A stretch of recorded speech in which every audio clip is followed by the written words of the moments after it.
playing extremely well. I think we have a pick a game. Our safeties got a total of like 4 picks this year so far, and the PBUs are rolling in, and we looking like we supposed to look as a secondary, playing as a unit, playing together, playing as one, having fun out there. That's what it's all about. Do you think that experience, that senior leadership back there helps as opposed to the last couple of years? Oh yeah, for sure. All that time we put in the film these past few years, and it's adding up, and it's coming to fruition. Our performance has been at the highest level. I feel like right now we on pace to breaking records of just the defensive backs when it comes to interceptions and PBUs and tackles and just making plays as a unit. And like I said, we just having fun out there.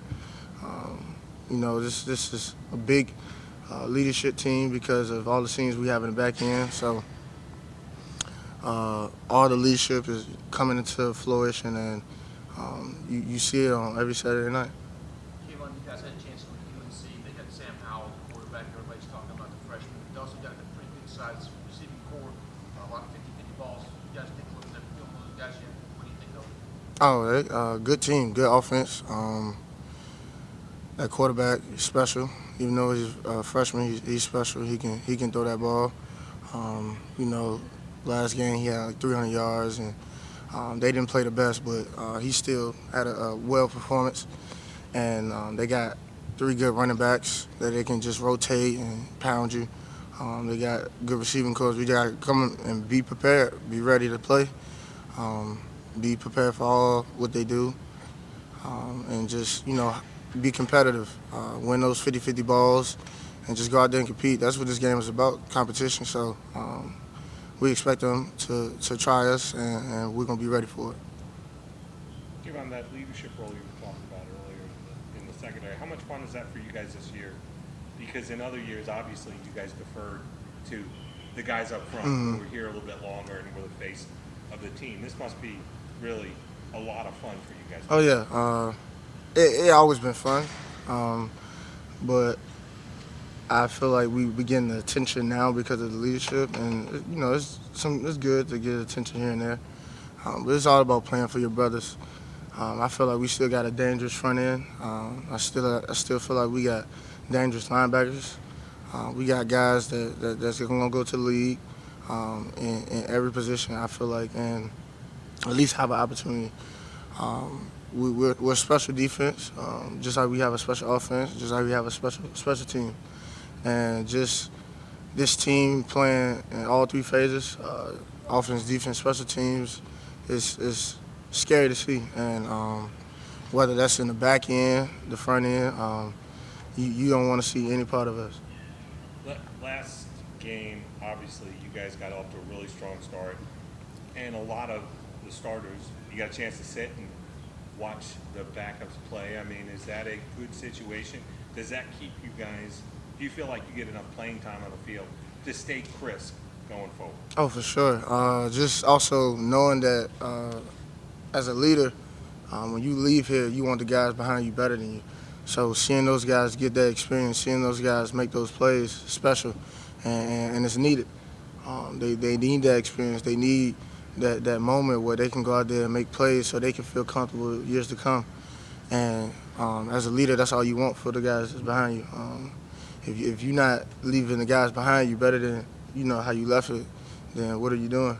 And I feel like us as a back end, me, Tanner, Denzel, Nolan, we all want to leave those young safeties to be better than us and to know more than us and watch more film and make more plays. And that's all we encourage.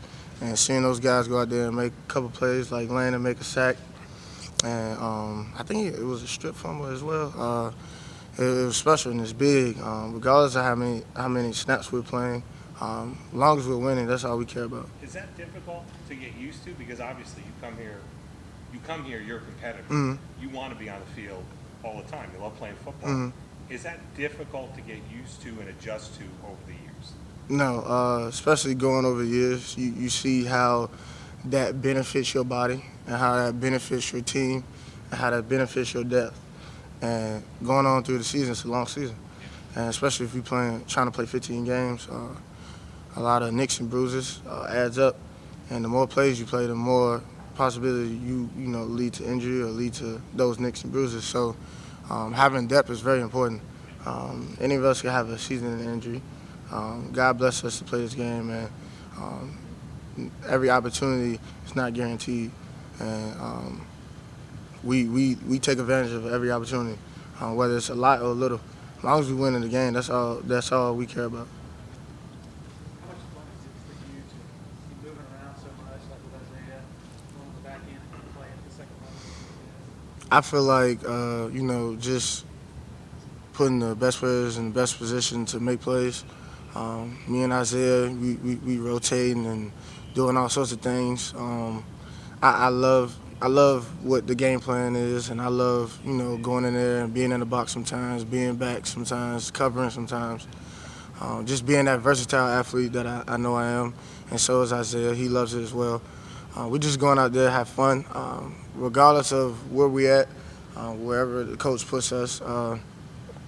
Whether he wants to move Isaiah to DN, he'll be perfectly fine with it. He just wants to go out there and play the game of football, because this game is not guaranteed. Like I said, God bless us to play this game, and every Saturday we do our best to go out there and give a show.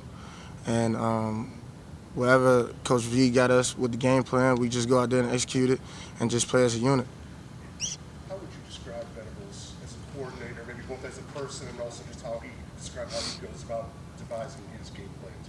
Just a ball of energy, a ball of consistency, a man that is a science to the game. He's a scientist. And if you ever seen any mad scientists, they go all out with everything that they're trying to learn, everything they're trying to invent or trying to plan and accomplish, that will stay up all night, stay up all day, making sure that we understand the game plan, whether that's the D-line and the linebackers and the safeties and the corners. He knows every single position very, very well. He can teach every single position very, very well. And he does a great job of just coaching all of us at once. And he will do it in practice. He will do it in the film room. And just being a scientist to the game and knowing, what teams like to do, what they don't like to do. It's very encouraging to have a coach like that cares day in and day out, no matter who we play. Each game he takes is like it's his last, and you need that type of energy. It's contagious, and that type of energy is very contagious. And how we operate as a defense, we go out there and try to dominate every opponent, no matter who we play. And if they can't play at that level, then it's on them. And that's just all it is. He's just an intensity guy, and everything is just up-tempo, full speed, and that's just the way we like it. Nobody complains about it. It comes with sometimes it comes with a lot of confrontation between a coach and a player, but he loves us, and we know it's all love, and that's just what happens when you got competitors trying to give it their all. Tanner Muse told me he sees Venables on the sideline and just honestly believes that Venables wishes for above anything else he could get on that field and actually take some snaps and make some plays. Man, if you see it from the past years he's been here, he's trying to go pick the interception on the sideline. He's trying to make the tackles. He's jumping. He's the first person that's yelling. On my pick six on Saturday, when I was watching the video, he was jumping down the sideline as soon as I got the ball. And just seeing that type of excitement from, a grown man, somebody that just loves the game, and it's a kid sport, and just seeing him put all that work in and him being happy for his players to go out there and make plays. Yeah, of course he wishes he was out there. What coach doesn't? This game ain't something that you can play forever. It's a 100% retirement rate. And he plays through us, and he loves the game. He loves us, and when we go out there and make the plays, he feel like he makes it. So he's excited. He's excited. I can't hear you. I'm sorry. How would you assess the defensive unit as a whole, your run defense so far? As a run defense, I feel like we're dangerous to go against, whether that's the run, that's the pass, play action, trick plays. I feel like we prepare for it all, and it's all within the game plan. I feel like once we execute the game plan, once we, as a young defense, as definitely a young front end, understand what to do and when to do it, how to fit gaps, and when to reach, when not to reach, when to spill, lever, whatever it is. I feel like once we get that game plan down, we could be the best defense in the country, and that's something that we definitely have to improve on. Run stop, and as the games go on, as the first quarter to the fourth quarter, or as the first game to the fourth game, we've just been getting nothing but better, and just seeing those young guys just get better, grade better, do better, play better, have fun, and play more as a unit instead of trying to get the individual stats. It's good for the defense, and sometimes it's not always bad to get exposed here and there, because you don't want to ever get complacent, and knowing that you got to improve in some areas is definitely encouraging. Okay, I'm talking about getting back to North Carolina. They're a team that rallied in the second half to beat South Carolina. They rallied down the stretch to beat Miami. They seem to be a more dangerous team in the third and fourth quarters. How more essential is it for you guys to stay aggressive, be aggressive early, stay aggressive, so they don't get that chance? I feel like I said, I feel like the game plan is made for that. I feel like that we, as a defense, got better throughout each game, from first to fourth quarter, and we accept the challenge. That's all it is. We accept the challenge. We accept the fact that they have a great offense, explosive, a lot of playmakers, and we expect to get 4 quarters of competition. We expect to get 4 quarters of hard-nosed, bloody-nosed football, and that's what we like. That's what we love, and we live for those moments. And what player wants a game where we just blowing everybody out? You know, we want that competition. We want that competitiveness. If they can't play at that high level, that's on them, like I said. But if they could, let's see. Let's see what we can do. Let's see what we about. Let's challenge each and every player on this team to see if they can get their job done in the most defining moments. And that's just what this game is about. It's about making plays. It's about those players making plays. As far as reviewing game film or even just out there at the practice field, what have you seen differently out of KJ Henry in year 2? Him playing a run better. He was a guy that just went out there and go get the quarterback. But now we feel comfortable to play him on first, second, or third down, whether that's going to get the quarterback or reaching or spilling the ball or whatever. And we can trust him to go fit his gaps, and we can trust him to lead that D-line. And regardless of how young he is, he's a very vocal guy. He's a very accountable guy. And it's very encouraging to see him go out there and stop the run, make plays, and just get better as a player and as a leader. And him bringing others along with him to help us play as a unit.